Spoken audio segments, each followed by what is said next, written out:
Oddity fine!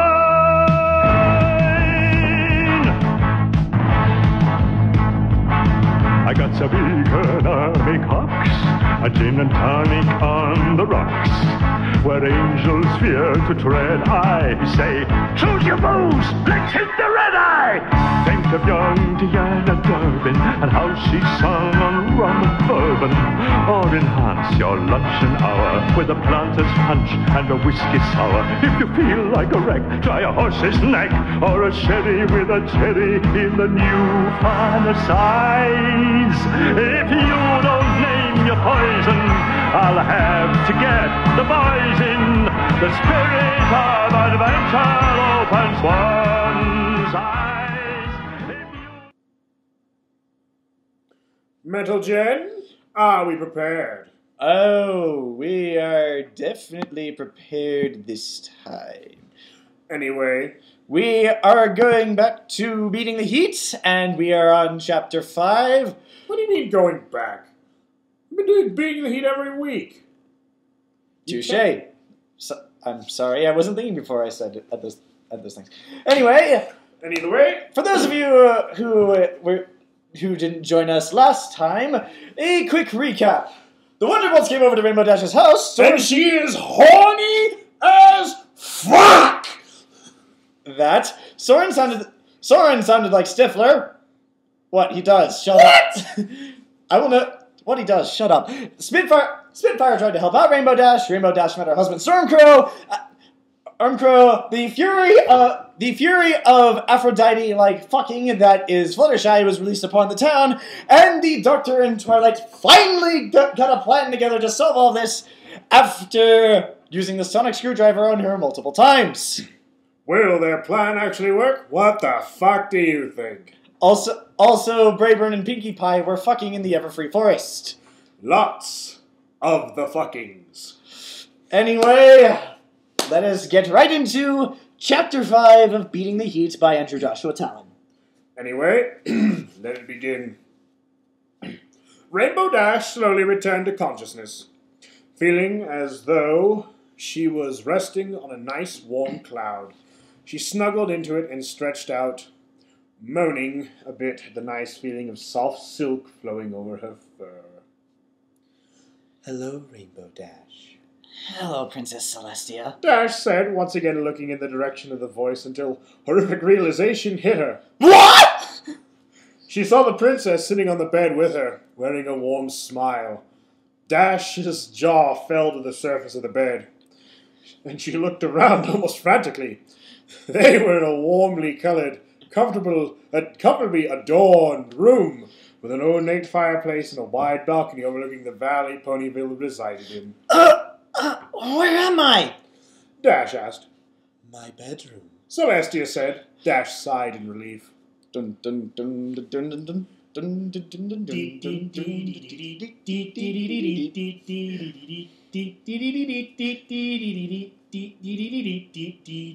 okay, that's enough of that. Oh, good. Dash blinked. That is good, right?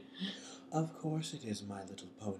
Celestia laughed. There's so many Molestia jokes I could make here, but I'm not going to. Hey. Anyway, where were we? Quiet, or I will smack you with my pin. Celestia laughed, and Dash instantly felt her concerns vanish. She smiled back. Where's Spitfire and Stormcrow? I'm afraid they had to deal with a slight situation. Celestia said with a noticeable pause. Dash blinked and studied the princess. She looked almost as peaceful as ever, serene even. But... What kind of situation? Dash asked. A situation that required them to seek some private time. It seems to be a condition that is spreading. Celestia said. I believe you might be able to tell me more. Dash blushed brightly, but couldn't help wiggling her flanks. I don't know exactly what you mean. Well then, perhaps I should refresh your memory. Too tempting! Quiet, or I will smack you with my ring hand. Celestia said with a little smile. She trotted to the window. And Rainbow Dash stared in confusion. Your Majesty, what is it? Dash asked. Celestia went right to the balcony and whistled. It was a long, clear note that echoed like a bird song. And a few moments later, he received an answer. An answer Dash saw with dread. In the form of 4 royal guards. 4 sweaty, smelly, panting royal guards. Rainbow Dash, allow me to introduce you to Captain Galland and Sergeant Zero, Thatch, and Mustang. Celestia said. All 4 royal guards saluted with their wings. And Rainbow Dash trembled as she got a whiff of them all. Nice to meet you.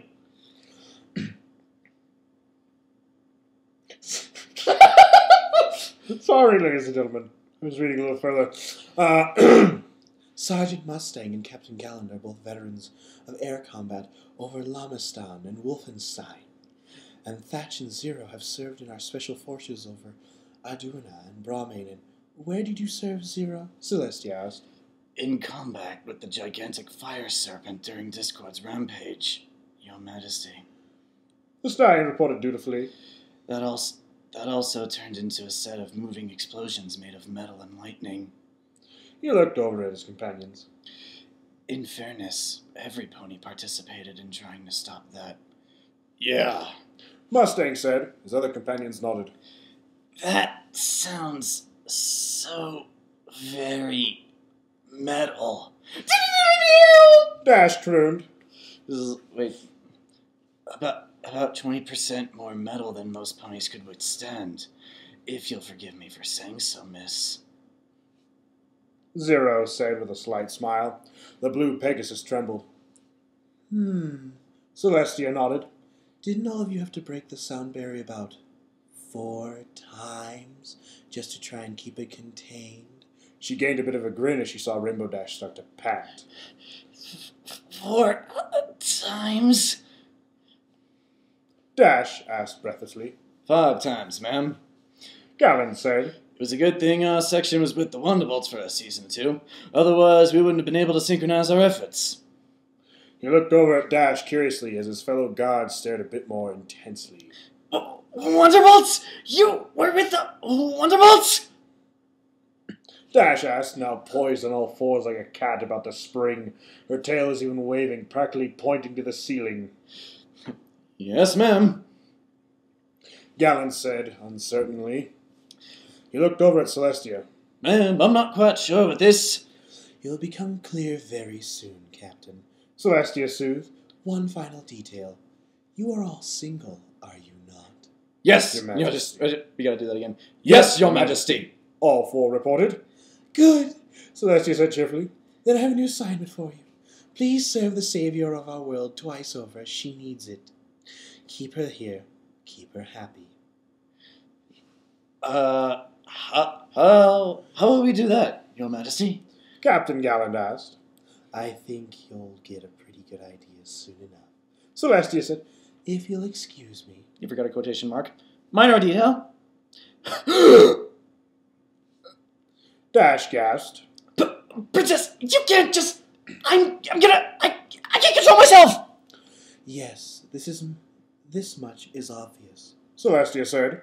But given how Miss Spitfire is reacting, I think it's only prudent to take certain precautions, at least until you're in a state I can reliably obtain knowledge from. She gave Rainbow Dash a little grin.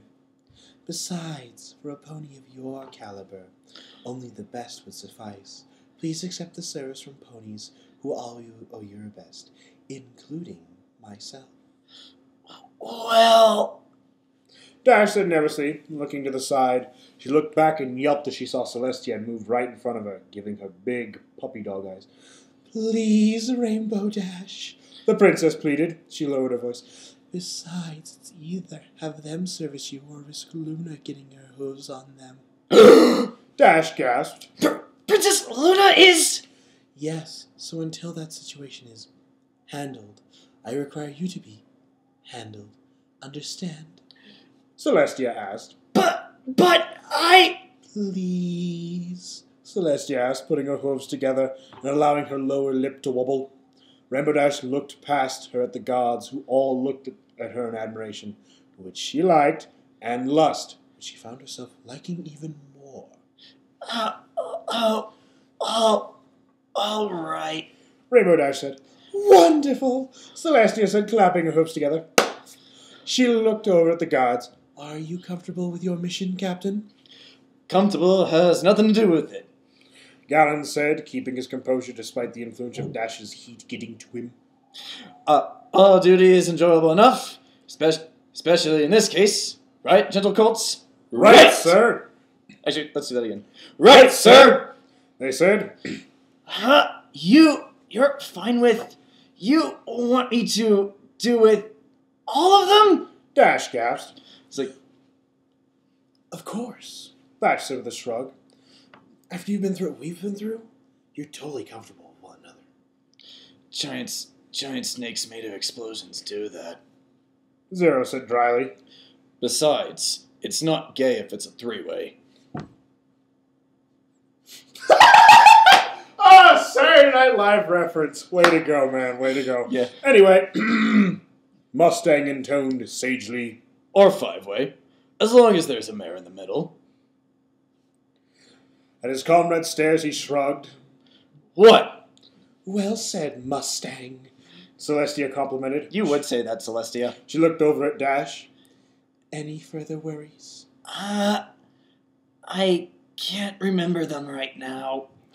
Dash said, licking her lips. She's gotta go full-on insane! Well, until you can please enjoy yourselves. Celestia said. She got behind the royal guards and flapped her wings. Once, the scent washed over Rainbow Dash's nostrils, and her traditional confidence merged with her lust into a kind of super confident lust. That was also a bomb, given how she launched off the bed. Banzai! She cried, pouncing on all four stallions at once. Well, one down. Celestia murmured, turning away and flying off. Meanwhile, Back at the ranch, literally this time, motherfuckers, Applejack galloped the sweet apple acres a lot harder than she normally would, but she needed an outlet for the excess heat between her legs that didn't involve what she really, really wanted. She caught her breath, slowly, and trotted over the barn. She began gathering supplies, quickly dumping it into her saddlebags. alright, rope. Definitely need rope. She muttered. Wait! I'm gonna need more rope. Sorry, I had to do that reference. I cannot say which reference it is, lest he shows up. Wait. She muttered. Chains. Definitely gonna need chains. Whips and chains And kinky leather. Do-do-do. Hey, we're trying to avoid that situation here. Squall is getting Getting laid tonight. Whips and chains and kinky leather. Dun dun dun dun dun dun. Oh, you got these! She dumped those into her saddlebags too. She found a bottle of chloroform and frowned. Applebloom! Applejack shouted. Her little sister soon appeared, looking sullen. Yeah, Applejack? What have I told you about your cutie mark to Satan? Applejack said sternly. Applebloom sighed and looked to the side. I ain't gonna be a cutie mark to Satan mobster and or kidnapper. She said. What? Options, kids. Keep them open. Applejack sighed. That's right. Applejack frowned and looked at the bottle and dumped it into her saddlebags too. Applebloom scowled. Hey, nightmare! When you get to use it, no, don't. Now listen very closely, Applebloom. Applejack said. You want to leave this house until I get back. Don't open for no pony, especially Fluttershy. But, sorry, I need some water.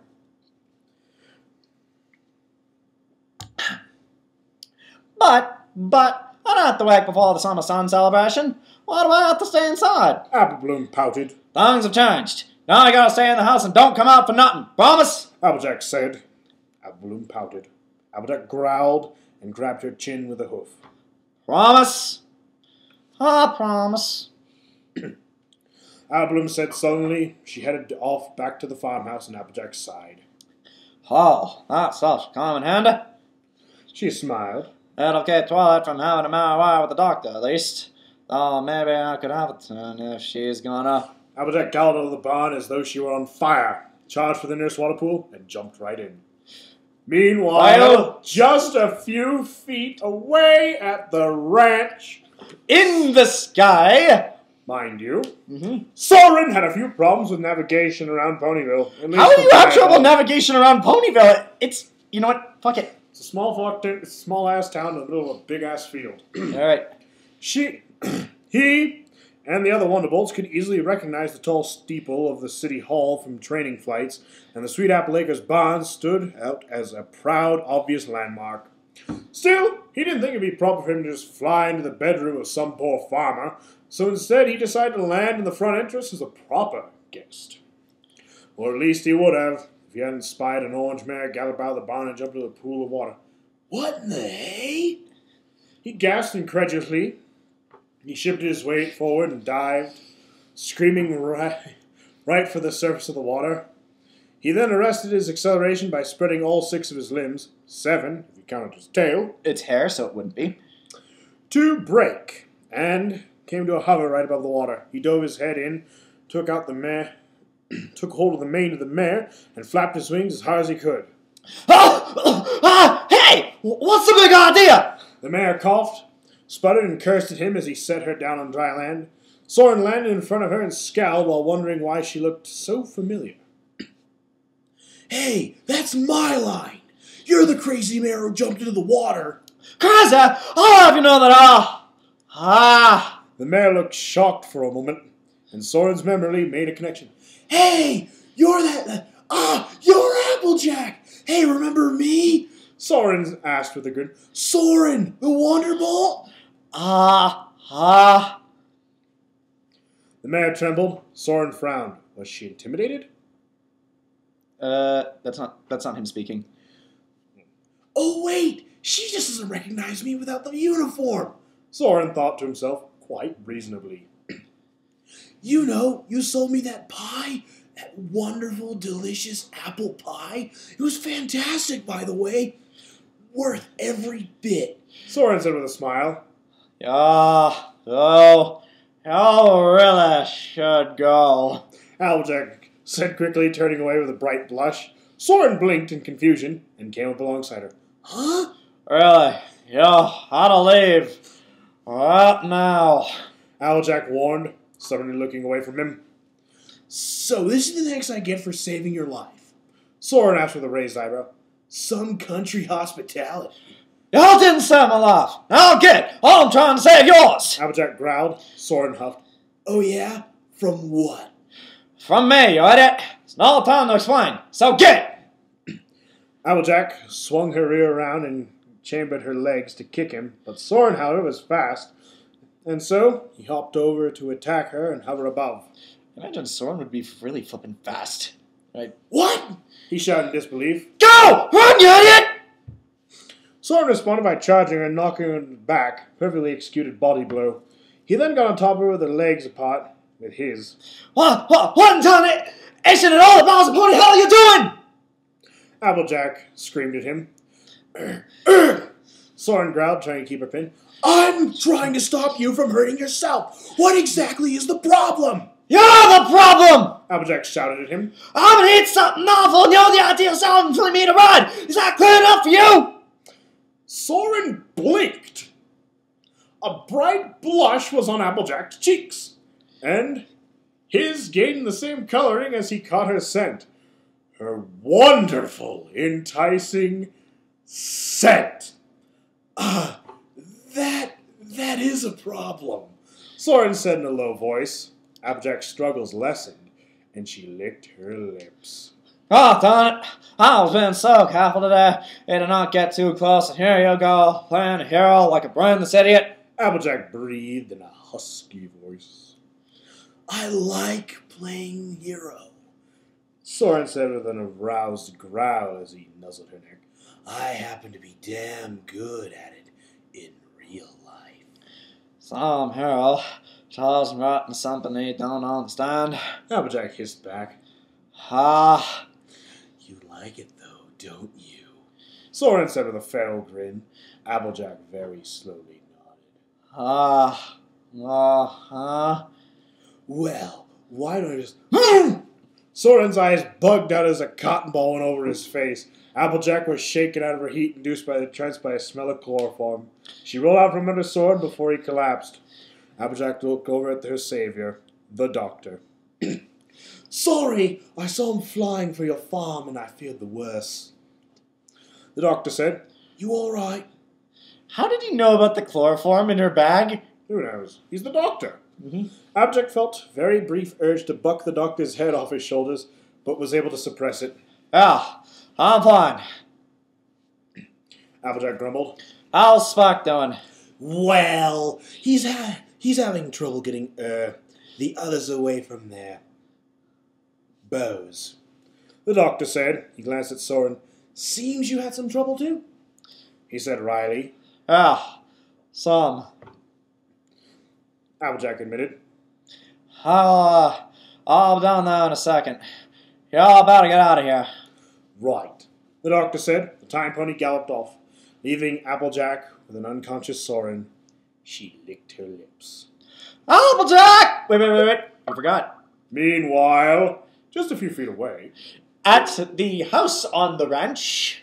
the big-ass ranch, by the way, Alright. Applejack! Applejack! Applebloom shouted from a window. Yeah, Applebloom! Applejack shouted in return as she trotted for the road as quickly as she could. Why do you have a blue Pegasus strapped to your back? Applebloom shouted. Applejack shivered and looked back at the snoozing Soarin. Plan B! Applejack called back. She then galloped off for Twilight's home, unable to help her grin. Applebloom watched her go before turning around and sulking. Fine! Don't tell me! Meanwhile, back at Ranch Hell! Collapsing to the ground, a completely exhausted and delirious Lucky was in a relaxed daze as he panted for breath, flapping her wings and stomping her hooves. Fluttershy stretched in giggles as she enjoyed the all-too-fleeting afterglow. Fleeting, and quickly being replaced by the irresistible urge to mate once again. Turning around, she looked down at Lucky.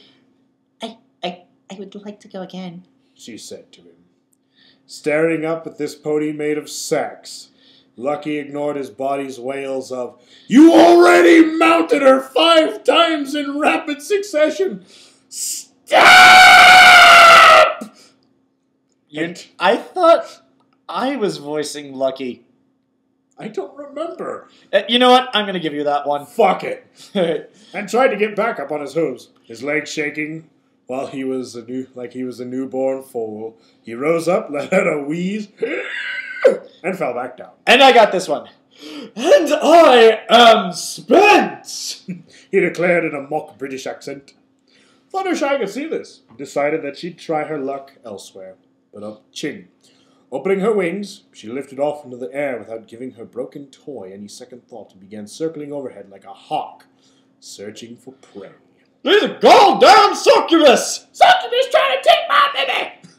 Luckily for Ponyville, she didn't find her next target below, for after only 2 orbits over the town, Fluttershy spotted a grey Pegasus stallion, moving a small bank of clouds towards its edge.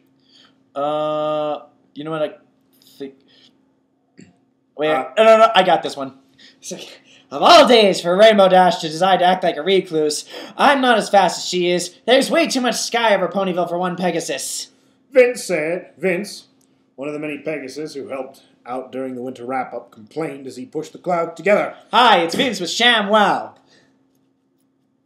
What? His name is Vince. Yeah, he's in prison now. I know! Getting railed. Anyway, hoping to make one big cloud to push away from Ponyville for disposal, rather than zip around and disperse them individually like Rainbow Dash. Still, he couldn't understand why Dash wanted to stay in today in such great flying weather. He kind of wished that he'd asked her little fan club, who asked him to take her place today, why she was locking herself up. The only time Rainbow Dash doesn't want to do any flying is if she's sick or in... Vince trailed off when he caught a whiff of what was unmistakably a mare and estrus, and all his thought processes screeched to a halt. Panda? He sniffed the air slowly and turned his head around. There was Fluttershy, sitting on a cloud, smiling at him. In the back of his mind, a voice of experience called out, Fly, you fool! She will drain you of your life as she has before! Fluttershy's come hither gaze was unbearably erotic. And her hair flick just amplified it to ridiculous levels. The voice of experience wailed again, You almost died last time! Fly now! It went ignored as Fluttershy turned her flanks to him and presented herself. Over her shoulder, she called to Vince. Mount me. She commanded. Completely hypnotized, Vince obeyed. At once, Miss Fluttershy! A number of vigorous couplings later, an exhausted and dehydrated Vince fell out of the sky and through the roof of the library. Ow. And Fluttershy resumed circling the airspace over Ponyville in search of more fun. She's a goddamn succubus! Succubus trying to take my baby! Meanwhile, back at the ranch on the river not too far from the trees and the bumblebees. Anyway, You know, you're probably gonna run out of places on the ranch before we're I done with will this. never run out of places on the ranch, damn it! Okay, Never! Okay, fine. The day that happens, Will be the day we're done with this because we won't be making any more of those ranch puns. Actually, you know what? Maybe we might, but that's not the point! yeah! It was pretty much 100% official. This day sucked. And Spike would gladly emphasize how much it sucked with the deepest grinding growl he could add because it really, truly sucked. Big Mac! Rudy! He called into the shop. Big Mac! Rudy! Come on! We need to go! There was silence, and Spike entered. His senses strained to their maximum. He was alert for the slightest noise. The slightest telling scent, beyond the scent of all the sex. Of course. He trembled. He was conflicted. On one claw, he did have a major crush on Rarity, and Big Mac was his friend, but, well, not getting to endure the peril still grated on him furiously. On the other, he didn't want to die. All the same, today just really, really sucked. And... Go! Big Mac cried as he fell down the stairs, covered in bruises and scratches. Spike forgot his grudge for a moment and rushed over to the big stallion. Hot damn! What happened to him? Whips and Chains and kinky leather, do-da-do, Big Mac is getting laid tonight. Whips and chains and kinky leather. Okay, we're done with that now. Okay, The big stallion stared up at the ceiling with a dazed smile. He chewed on Wait, I forgot this. Sorry. Big Mac! Spike said. You okay?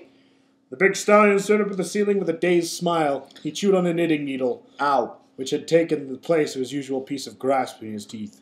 Yup. He said with a nod. What?